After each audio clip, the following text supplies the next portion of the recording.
There's a strange moment that happens to everyone. You wake up, check your phone, scroll a little, and before you realize it, half the morning is gone. You promise yourself you'll be productive tomorrow, but tomorrow turns into next week, and next week turns into another month of waiting for the right time. The truth is, we don't waste time by accident. We waste it by choice, one small moment at a time, and that's what this story is about. Once, in a quiet town lived a boy named Aaron. He wasn't lazy, he just always thought he had more time. He'd say, "I'll start studying tomorrow," or "I'll visit my parents when I'm less busy." Every dream he had was stored in a box labeled later. One evening, while walking home, Aaron saw an old clock shop. Something about it drew him inside. The air smelled of metal and dust, and hundreds of clocks ticked in rhythm, each one slightly out of sync. Behind the counter sat an old man with tired eyes, fixing a pocket watch. Aaron said, "You have so many clocks."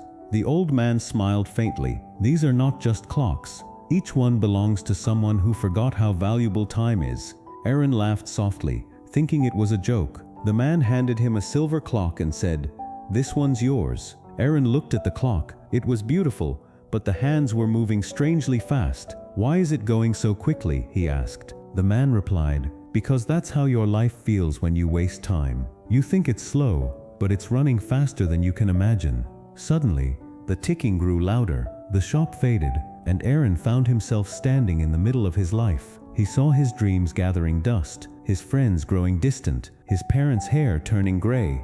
Every moment he thought he'd get back was slipping through his fingers. He tried to grab the ticking clock, but it shattered into sand. When he blinked, he was back in the shop, breathless. "What was that?" he whispered. The old man looked at him kindly. "A glimpse of the time you've already spent." Aaron left the shop in silence. The next morning, he woke before sunrise. For the first time, he didn't check his phone. He didn't wait for motivation. He just began. He studied harder, called his parents, helped others, and started building the life he'd been dreaming of. And every time he felt like saying, "I'll do it tomorrow," he heard the echo of those clocks ticking faster and faster. Years passed. Aaron grew into a man of purpose. People called him lucky, but he knew it wasn't luck. It was time. Time he stopped wasting. One day, while passing through the same street, he saw the old clock shop again. But this time the door was closed, and a sign hung outside that read, "Out of time." He stood there for a while, then smiled softly, whispering, "Thank you." Most people think life ends when the clock stops, but it actually ends when we stop hearing it tick. Don't wait for the perfect day, the right mood, or the next chance. The moment you're wasting right now is the same moment someone else is begging for. Start today, because once it's gone, no clockmaker can bring it back.